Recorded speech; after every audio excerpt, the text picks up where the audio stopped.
Bonjour tout le monde! Welcome back to We in France. Thank you so much for being here. Now, a couple of days ago, I was scrolling on social media, like you do, and I came across a post from a woman looking to connect with people who had already moved to France. Now, she enthusiastically said she is moving to France because she just loves everything about it.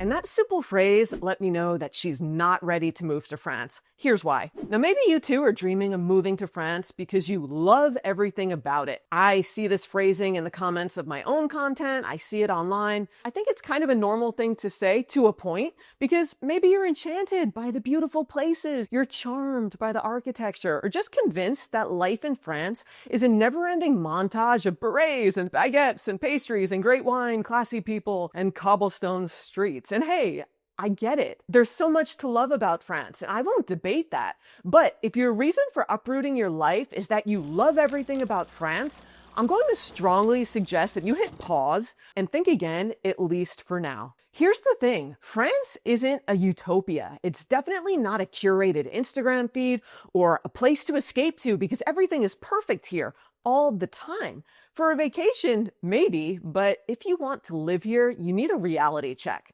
France is a real place. It has its flaws. French people love to complain, and they will tell you all about these flaws if you give them a chance. When you move here with unrealistic expectations, thinking you're stepping into some sort of European fairy tale where you can play house, you're setting yourself up for a bit of a rude awakening, or at the very least, disappointment. Let's first consider a few things. Number one, France is not a utopia, like I said. France is a lot of things, many of them beautiful, culturally rich, historic, but it is not Disneyland. Moving to France because you think it's flawless and you love everything about it, it's a recipe for disappointment. No country is beyond reproach, and France is no exception here. From a bureaucracy that's going to make you want to tear your hair out, to cultural norms that might not align with your values, to learning French, and so much more. There are going to be challenges that's honestly just the tip of the iceberg. By romanticizing France as this perfect destination, it ignores the complexities of living in a real, functional, and sometimes flawed country. You have to take the blinders off. And back to Disneyland that I just mentioned. Even though it's the happiest place on earth, the lines can be long, right? Your favorite ride might be closed. It could still rain sometimes. You could still love Disneyland and enjoy it, but also hold space for the fact that it's not perfect. All right, number two. Unrealistic expectations lead to heartache. When you arrive in France expecting only picture-perfect cafe scenes and baguette-filled bliss, the less glamorous realities of life here are going to hit you hard. Maybe not right away, but they will. And some of you out there might be thinking, like, come on, Diane, no one really thinks France is perfect. But I assure you, I see stuff like this on social media all the time and get emails weekly from people with their head in the clouds. And the ones that make me the most sad are people who have already come to France and they feel let down. Now, here's the short list of stuff that might make you crazy. You know, strikes that are going to derail your plans, stores being closed on Sundays and Mondays sometimes. Customer service in France might feel less than accommodating. The language barrier might hit you hard. Finding somewhere to live and setting up internet service with rusty French, even if you speak good French. Getting a bank account. I could go on. And sometimes it's not even each separate thing like what I just mentioned. That's the biggest challenge. It's everything lumped together into this big ball of stress and unease. I want you to not underestimate how much that can affect you, especially when you're dealing with other aspects in life too, like grief, health issues, financial stress, relationship problems, addiction, whatever it is. If you move here thinking France is all lavender fields and patisserie-lined streets and great food, reality is going to rear its ugly head sooner or later. Trust me on that. That rainy winter weather in Paris, and actually out here where I live too, it's going to feel less poetic when you're trudging through puddles for the 10th time that week. And that charming countryside farmhouse, well, it might come with a hefty heating bill and maybe even some resident mice. Anyway, the point I'm trying to make here is that falling in love with France means appreciating both the highs and the lows. And the more that you've idealized France in your mind, the tougher it's going to be to come to terms with those less dreamy aspects. You'll make it harder on yourself, and it's going to be way harder to adapt and integrate.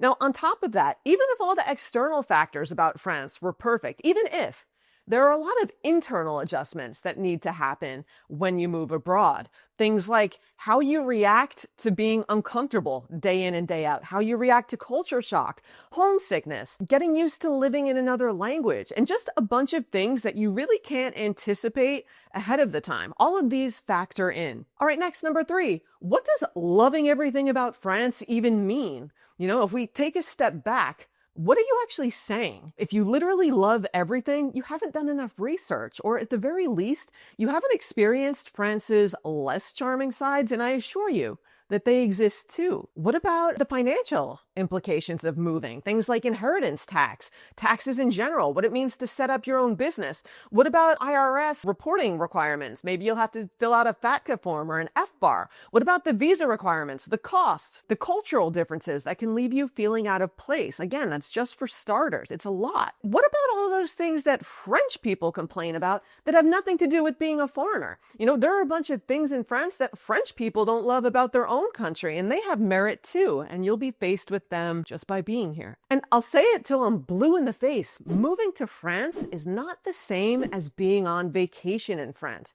I tell you that a lot because it's true. Living somewhere and working somewhere, it means facing all of the aspects of everyday life, not just the parts we see on social media that we see through rose-tinted filters. There's more to it. And number 4, above all, it is about balance. Falling in love with France is wonderful, but it's so important to balance your love with practicality. You learn to love the pros and accept the cons at the same time. They can coexist. It doesn't mean you love France any less. I shout it from the rooftops that you have to research the not so glamorous sides of life in France. Loving France doesn't mean that you're glossing over the imperfections, or worse, pretending there aren't any. It means understanding and accepting them. I can't stress that enough, and there's nothing wrong with that. If you want to move here, make it your mission to read about expats and immigrants' struggles with integration, the language barrier, the culture shock, the taxes, the loneliness, what it's like making friends, the healthcare, the famous bureaucracy. And again, the list goes on and on. Really listen. Listen to what people are saying. It's so easy to dismiss someone else's struggles and judge them because we think we know better. We know we're going to do better. But if you've never walked in their shoes, I really encourage you to listen. And watch out for people presenting a one-sided view of France. Ask yourself why. Do they have a vested interest in you moving or consuming their content? Why is everything one-sided? Something to think about. Finally, ask yourself if you're ready to deal with these challenges, and if the honest answer, when it's just you sitting alone with your thoughts, if the honest answer is no, doesn't mean you're not ready to move. It just means you're going to benefit from more preparation. I want to point out that there is nothing wrong with loving France. Many of us do.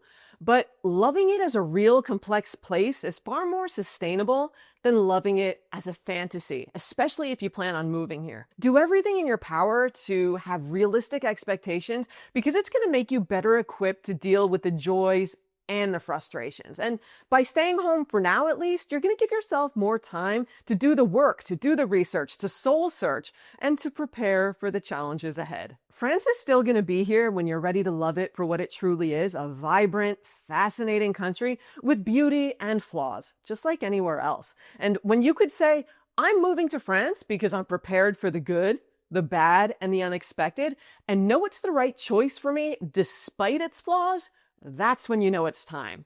So I would love to know what you think about what I've said here. Maybe you agree, maybe you don't, but I'd love to hear from you either way down in the comments. And with that, thank you so much, and I'll see you back on We in France soon. Salut!